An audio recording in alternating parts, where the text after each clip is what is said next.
তারেক রহমান তিনি একজন gentleman, out and out gentleman, এটা আমাকে স্বীকার করতে হবে, কারণ আমি আর আপনিও তারেক রহমানের সাথে ব্যক্তিগতভাবে দেখা করার সুযোগ হয়েছিল।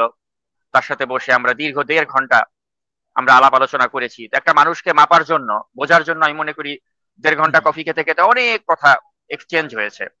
তো এ থেকে আমরা কিন্তু বুঝতে পেরেছি এই লোকটি আপাদ মস্তক একজন ভদ্রলোক, একজন জেন্টলম্যান। এবং এই যে তিনি যে একজন জেন্টলম্যান, তার প্রমাণ কিন্তু তিনি রেখেছেন ডক্টর মোহাম্মদ ইউনূসের সাথে যখন তিনি 13ই জুন লন্ডনে বৈঠক করলেন।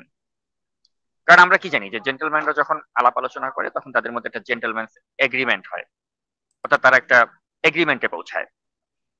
তো নিশ্চয়ই ডক্টর মোহাম্মদ ইউনূসের সাথে তারেক রহমানের ওই ধরনের কিছু এগ্রিমেন্ট হয়েছিল 13ই জুন ওই বৈঠকে, যার ফলেই কিন্তু তখন থেকে আমরা বিএনপিকে একটা আশাবাদী ভূমিকায় দেখলাম, ডক্টর ইউনূসকে সমর্থন করতে দেখলাম।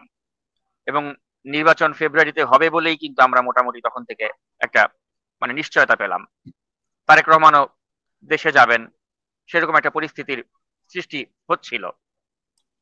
আমরা দেখলাম যে তারেক রহমানকে যে বাসায় আসলে রাখা হবে গুলশানে, সেই বাসার রং করা হচ্ছে, সংস্কার করা হচ্ছে।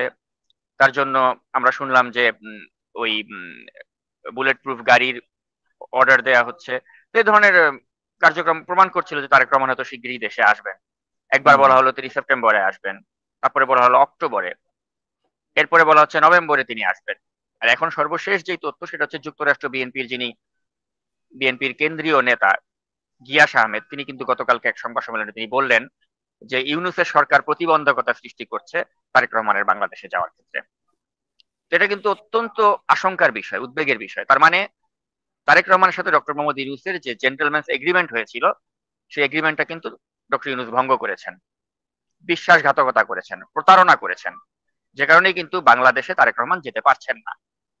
এখন হ্যাঁ, এই কথা শুনে হয়তো অনেকে খুব সহজভাবে বলতে পারেন যে তারেক রহমান তো আগামী দিনের নেতা, তো তাকে তো ওই সাহস রাখতে হবে, তার নেতা কর্মীরা তাকে প্রোটেকশন দিবে, তিনি বাংলাদেশে তার চলে যাওয়া উচিত। তাকে কি ডক্টর ইউনূস কি 24 ঘন্টা নিরাপত্তা দিতে পারবে কিনা, তার নিরাপত্তা তার কর্মীরা দিবে, তার দেশের প্রতি ভালোবাসা থাকলে তার এখনই চলে যাওয়া উচিত। এ ধরনের নানা বয়ান আপনি দিতে পারেন, এটা খুব সহজ। কিন্তু আপনাকে এটাও বুঝতে হবে যে তারেক রহমান কিন্তু ভারত তথা র এদের একটা অন্যতম প্রধান টার্গেট। বাংলাদেশের জাতীয়তাবাদী চেতনার এখন মূল আশা ভরসার কেন্দ্রে আছেন তারেক রহমান, কারণ বেগম খালেদা জিয়া শারীরিকভাবে তিনি এখন আর আগের অবস্থায় নেই। তাই তারেক রহমান কিন্তু এখন অনেকেরই টার্গেট। অতএব একটা সাধারণ জনগণের সাথে আপনি তারেক রহমানকে এখন মেলালে হবে না, কারণ এখন আপনি ভারত, আওয়ামী লীগ, সবার টার্গেট কিন্তু তারেক রহমান। এবং আমাদের আগামী দিনের নেতৃত্বে তারেক রহমান আসবেন বলেই কিন্তু আমরা ধারণা করছি। তো এখন তার নিরাপত্তার বিষয়টা কিন্তু অনেক important than any other person in the country. এখন আপনি যদি বলে দেন যে না, 8-10টা মানুষের মতোই তারেক রহমান আসবে, অন্যদের যেরকম নিরাপত্তা আছে তারও এই নিরাপত্তার মধ্যেই তাকে থাকতে হবে, সাহস করে তাকে এই পরিস্থিতিতে থাকতে হবে, আমি এটার সাথে আসলে এগ্রি করি না। আমি মনে করি যে অবশ্যই তার নিরাপত্তার ঝুঁকি আছে।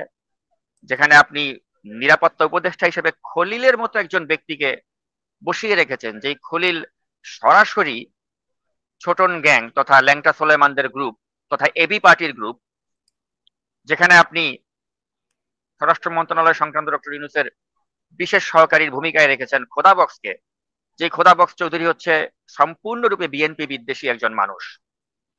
যেখানে আপনি আইজিপির পদে বাহারুল আলমকে রেখেছেন, যে বাহারুল আলম হচ্ছে একদম সম্পূর্ণরূপে বিএনপি বিদ্বেষী মানুষ।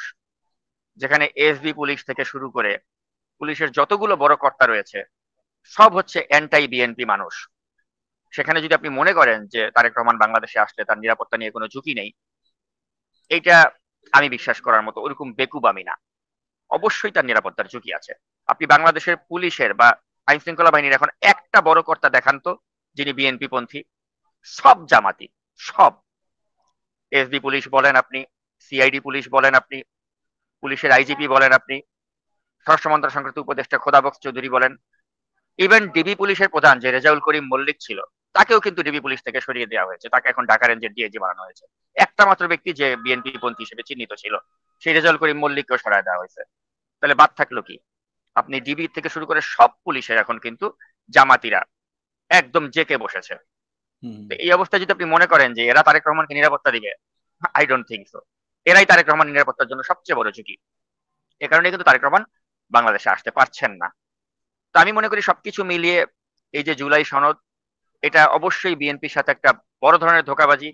ডক্টর মোহাম্মদ ইউনূস তিনি তারেক রহমানের সাথে যে জেন্টলম্যানস এগ্রিমেন্ট করেছিলেন লন্ডনে, সেই এগ্রিমেন্ট তিনি ভঙ্গ করেছেন এবং তিনি ক্রমেই -1 এর দিকে এগিয়ে চলেছেন এবং এই -1 হচ্ছে মাইনাস বিএনপি।